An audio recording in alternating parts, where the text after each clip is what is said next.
Salam sejahtera Malaysia, terima kasih kerana menonton video-video dalam channel ini. Sebelum kita mula, jangan lupa untuk tekan tombol subscribe, share, like dan komen. Let's go!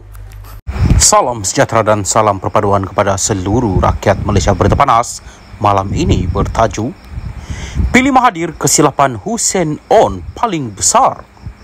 Berita penuh, kesilapan memilih Dr. Mahathir Mohamad sebagai pemimpin nombor 2 UMNO mengubah hala 7 negara kata pemimpin DAP itu. Serangan terbaru Dr. Mahathir Mohamad mendorong Lim Kit Siang mengenang kembali pengakuan bekas Presiden UMNO dan Perdana Menteri Hussein On mengenai kesilapan terbesarnya dalam hidup.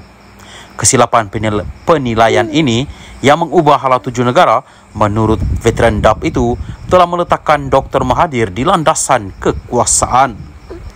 Perdana Menteri Malaysia yang ketiga Tun Hussein On memberitahu saya selepas persaraannya pada tahun 80-an yang kesilapan terbesar dalam hidupnya adalah menjadikan Mahathir sebagai timbalan Presiden UMNO pada tahun 1976 yang telah membolehkan Mahathir menjadi Perdana Menteri sebanyak 2 kali selama hampir suku abad, katanya.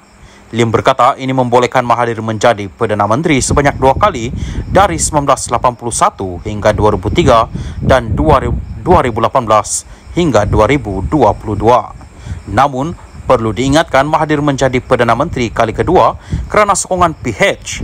Sementara itu, Lim berkata Hussein pada ketika itu silap memilih Mahathir berbanding Ghaffar Baba, Tengku Razalik dan Ghazali Syafi'i selepas tempoh ketidaktentuan selama 6 minggu. Lim membangkitkan hal ini apabila Mahathir mendakwa mempromosikan Malaysia yang majmuk melanggar perlembagaan persekutuan dan memomokkan DAP sebagai ancaman terhadap negara Melayu dan Islam. Lim juga mengulas dakwaan bekas Perdana Menteri itu bahawa DAP dengan 40 ahli parlimen mempunyai pengaruh kuat ke atas Perdana Menteri Anwar Ibrahim untuk menjadikan Malaysia sebuah negara sekular. Mahathir amat salah sama sekali.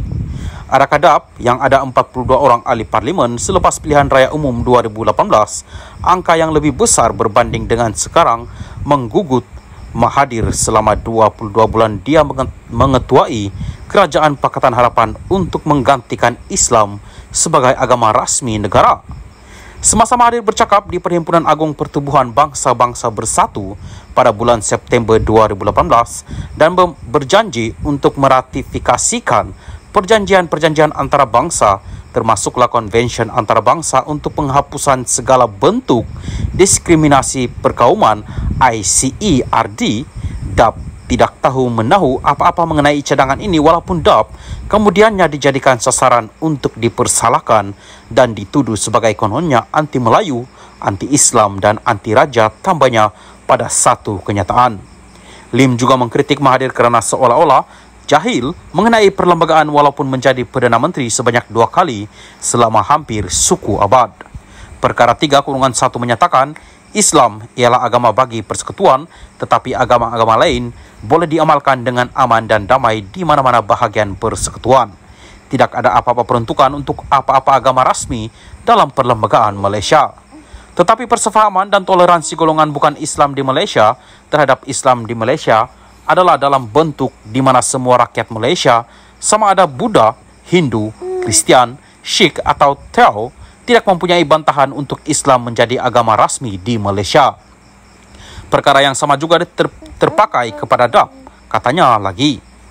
Lim berkata dia gagal memahami bagaimana Mahathir boleh membuat kesimpulan bahawa mempromosikan Malaysia sebagai negara berbilang kaum itu bertentangan dengan perlembagaan.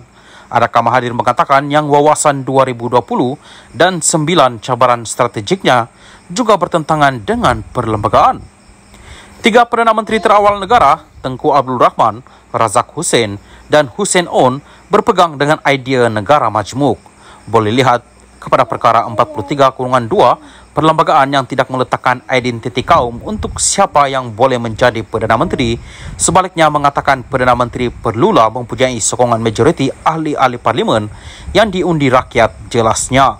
Lim berkata walaupun tiada permusuhan antara kaum dan agama di Malaysia, ada pihak yang mahu mewujudkan perpecahan dengan pembohongan, kepalsuan, berita palsu dan ucapan kebencian dalam 6 pilihan raya negeri yang akan datang. menjadi satu tragedi apabila dalam kalangan pihak ini ada seorang individu yang pernah menjadi Perdana Menteri sebanyak 2 kali selama hampir suku abad yang telah mencipta rekod dunia dengan kehilangan deposit pilihan rayanya tambahnya. Pada PRU 15 lalu, Mahathir mengalami kekalahan teruk di Langkawi dan kerusi parlimen itu dirampas oleh pemimpin Bersatu PN Mohd Suhaimi Abdullah yang mendapat 13.518 undi. Sekian berita Salam Malaysia Madani. Salam sejahtera dan salam perpaduan kepada seluruh rakyat Malaysia. Berita seterusnya, Anwar dakwa terima ugutan daripada geng penyakau besar. Berita penuh, Perdana Menteri Datuk Seri Anwar Ibrahim mendedahkan menerima ugutan daripada geng penyakau besar selepas kerajaan pentadbirannya bertekad menghapuskan rasuah dan menyelamatkan negara daripada tindakan individu yang merompak kekayaan negara. Anwar berkata beliau tiada masalah dengan ugutan yang diterima, malah bertekad untuk mempertahankan prinsip melawan rasuah dan salah guna kuasa. Macam-macam ugutan saya terima. Geng-geng kaya raya ini dah berpakat. Saya tak ada masalah, itu kerja dia. Geng-geng penyakau besar berbilion-bilion berpakat sekarang ini nak buat hidup Melayu. Hang, kamu buatlah.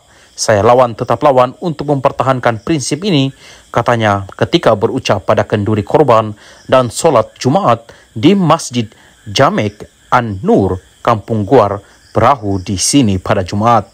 Dalam pada itu, Anwar berkata, beliau terbuka untuk ditegur dan dikritik sekiranya terdapat kelemahan dalam pentadbiran kerajaannya. Namun, bukan difitnah tanpa fakta dan penilaian yang adil. Beliau mengakui dirinya mungkin ada kekurangan serta kelemahan dan bersedia ditegur, namun bukan dicerca dan difitnah. Politik ini bukan fitnah. Boleh kritik kerana saya bukan betul semua. Saya pun ada kekurangan, mungkin saya tak tahu. Mungkin saya ada kelemahan, tapi bagi tahulah. Tapi cerca dan fitnah ini tak boleh. Tidak kira sesiapa pun, Cina atau Melayu, pakai kopiah atau kot, ini tak boleh, katanya. Beliau turut mengulas dakwaan perjanjian sempadan maritim Malaysia-Indonesia ditandatanganinya bersama Presiden Indonesia Joko Widodo pada 8 Jun lalu membabitkan blok perairan itu sebagai fitnah dan tidak benar. Jelasnya beliau tidak pernah menandatangani sebarang perjanjian maritim dengan Indonesia, membabitkan blok Ambalat berikutan tidak bersetuju dengan tuntutan yang dikemukakan Indonesia dan begitu juga dengan Indonesia yang tidak bersetuju dengan tuntutan Malaysia. Jadi yang itu tangguh. Yang lain kita tanda tangan tetapi belum ada fakta. Ini di luar sana ada yang mengatakan seolah-olah Anwar ini seorang Perdana Menteri yang khianat dan jual kepentingan negeri kita, katanya lagi. Sekian berita Salam Malaysia Madani.